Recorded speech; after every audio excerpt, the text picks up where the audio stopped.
बिहार में आखिरकार सत्ता परिवर्तन हो ही गया।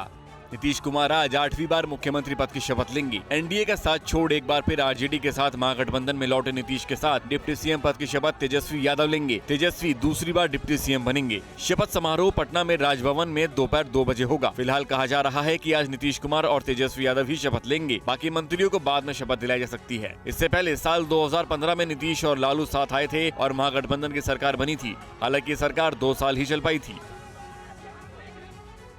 मंगलवार को पटना में नीतीश कुमार के निवास पर जेडीयू के विधायकों और सांसदों की बैठक हुई। इस बैठक में जेडीयू ने एनडीए से अलग होने का फैसला किया। जेडीयू के नेता पिछले कुछ दिनों से बीजेपी पर उनकी पार्टी को तोड़ने की साजिश का आरोप इशारों में लगा रहे थे। जेडीयू के नेताओं का आरोप है कि आरसीपी सिंह के जरिए बीजेपी महाराष्ट्र जैसा खेल करने की फिराक में थी। नीतीश कुमार ने कल दोपहर राज्यपाल से मिलकर इस्तीफा दे दिया और आरजेडी, कांग्रेस, लेफ्ट और मांझी की पार्टी एचएम के साथ मिलकर महागठबंधन की सरकार बनाने का दावा पेश किया। तो जैसे ही एनडीए छोड़ने का निर्णय सब लोगों की था ही, तो हमने उसी को स्वीकार कर लिया और आकर के यहाँ जो एनडीए की सरकार में हम मुख्यमंत्री थे, हमने मुख्यमंत्री पद से इस्तीफा सौंप दिया। इनके छोटे बच्चे रहते हुए भी ये हर महीने 50,000 कमाती हैं। घर से ही कैंडल मेकिंग बिजनेस करती हैं। आपको भी सीखना है और करना है, फिर क्यों देरी? फ्रीडम ऐप को अभी डाउनलोड करें। मंगलवार को पार्टी में एनडीए से अलग होने का फैसला करने के बाद नीतीश कुमार के साथ महागठबंधन में शामिल कांग्रेस, लेफ्ट और मांझी की पार्टी हम के नेता राबड़ी आवास पहुंचे। यहां नीतीश कुमार को सर्वसम्मति से महागठबंधन का नेता चुना गया। नीतीश ने कहा कि उनके साथ 7 पार्टियों के 164 विधायकों का समर्थन हासिल है। तेजस्वी ने कहा कि बीजेपी क्षेत्रीय पार्टियों को खत्म करना चाहती है, लेकिन बिहार में ये होने नहीं दिया जाएगा। हम लोग एक साथ मिल करके 7 पार्टियों हैं, जो हम लोगों का महागठबंधन है, हम मिल करके आगे काम करेंगे, सेवा करेंगे। और जेपी नड्डा जी ये जो लोकतंत्र की जननी है, यहाँ आकर के बोलते कि क्षेत्रीय पार्टियों को खत्म करेंगे, समाप्त करेंगे। तो इसका मतलब क्या है? यानी विपक्ष को समाप्त करेंगे। विपक्ष को समाप्त करेंगे मतलब लोकतंत्र को समाप्त करेंगे। यानी लोकतंत्र की जननी में आकर के आप लोकतंत्र को चुनौती दे रहे हैं, ये बिहार के लोग नहीं सहेंगे। बिहार में एक बार चाचा भतीजा की सरकार बनने के बाद आरजेडी के खेमे में जश्न का माहौल है। जैसे ही पटना में कल नीतीश और तेजस्वी के साथ होने और महागठबंधन की सरकार बनने का ऐलान हुआ, आरजेडी के कार्यकर्ताओं ने आतिशबाजी कर खुशी का इजहार किया। नीतीश के बीजेपी से अलग होने से जेडीयू के कार्यकर्ता भी खुश नजर आए। इस बीच तेज प्रताप यादव ने कहा है कि बिहार में अब युवाओं को रोजगार देने का काम शुरू होगा। जो जनता चाहती थी वो आखिरकार हो गया। देखिए, जनता ने जो समर्थन, जो प्रेम दिखाने का काम किया, जब हम लोगों ने मार्च निकाला था उसी दिन से तय हो गया था कि बिहार में बदलाव होगा। करीबन 1-1.5 साल से हम बोल रहे हैं कि खेला होगा, तो खेला हो गया अब आपने सामने।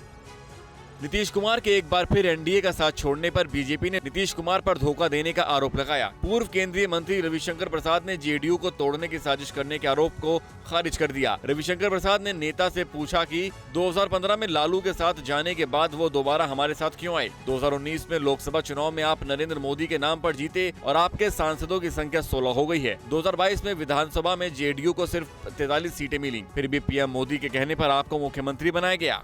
20 की विधानसभा का चुनाव। नीतीश जी, क्या सच्चाई नहीं है कि उस चुनाव में नरेंद्र मोदी जी ने बिहार में जितना सघन प्रचार किया उसके कारण एनडीए की साख बन पाई?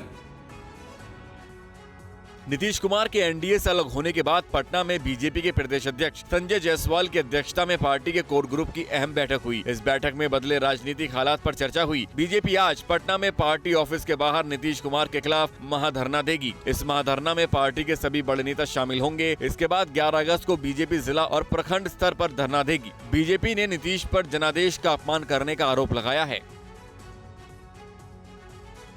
केंद्रीय मंत्री गिरिराज सिंह ने नीतीश कुमार पर हमला बोलते हुए कहा है कि पीएम बनने का सपना देख रहे नीतीश कुमार कभी भी पीएम नहीं बन पाएंगे। उन्होंने कहा कि जेडीयू को तोड़ने का आरोप लगाने वाले नीतीश खुद बिहार में तोड़ने के खेल में माहिर हो चुके हैं। वहीं केंद्रीय मंत्री नित्यानंद राय ने पूछा कि क्या नीतीश तेजस्वी और उनके समर्थकों की बात को भूल गए हैं?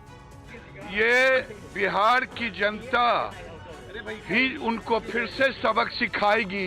प्रधानमंत्री तो दूर, जीवन में कभी नहीं बनेंगे। तेजस्वी और तेजस्वी के लोगों के उस गुंडा राज को याद कीजिए। लोग कहने लगे थे आज 25,000 दे दो, नहीं तो 2 दिन बाद तो तेजस्वी मुख्यमंत्री बनेंगे, तुमको 25 लाख लगेगा। क्या उस आवाज को भूल गए नीतीश जी? साल 2019 के विधानसभा चुनाव में नीतीश और उनकी पार्टी को बड़ा नुकसान पहुंचाने वाले लोक जनशक्ति पार्टी रामविलास के चिराग पासवान ने कहा है कि नीतीश कुमार को बिहार की जनता और विकास से कोई लेना देना नहीं है, वो सिर्फ मुख्यमंत्री बनने रहना चाहते हैं। बिहार में कौन सा डेवलपमेंट एजेंडा रुका हुआ था जो इस अलायंस के चेंज होने से चालू हो जाएगा? तो इनकी पूरी मंशा ही उस अलायंस में जाने की ना सिर्फ मौजूदा परिस्थिति में मुख्यमंत्री बने रहने की है, बल्कि आने वाले दिनों में और बड़ी इनकी व्यक्तिगत महत्वाकांक्षाएं हैं। बिहार में सत्ता परिवर्तन पर जनता की राय मिलीजुली है। कुछ लोगों का कहना है कि नीतीश कुमार को बीजेपी के साथ ही सरकार चलानी चाहिए थी, वहीं कुछ लोग नीतीश के आरजेडी के साथ जाने के फैसले को सही ठहरा रहे हैं। देखिए, नीतीश कुमार का आप कहीं गारंटी नहीं लग रहा है कि किन पार्टी में वो जाके अपना समर्थन दे। हद तक देखा जाए तो ये गलत भी हो रहा है, सही भी हो रहा है, क्योंकि सरकारें आ रही और जा रही है और विकास के नाम पे कुछ खास हो नहीं पा रहा है। नीतीश जी बूढ़ा हो चुके हैं, अब उसे चाहिए कि राजनीति से संन्यास ले लें, कि माला लेके किसी मंदिर या मस्जिद या जंगल में चले जाएं। और नीतीश जी को चाहिए कि अब वो अपना पदभार किसी और को सौंप दे। इनके छोटे बच्चे रहते हुए भी ये हर महीने 50,000 कमाती हैं। घर से ही कैंडल मेकिंग बिजनेस करती हैं। आपको भी सीखना है और करना है, फिर क्यों देरी? फ्रीडम ऐप को अभी डाउनलोड करें।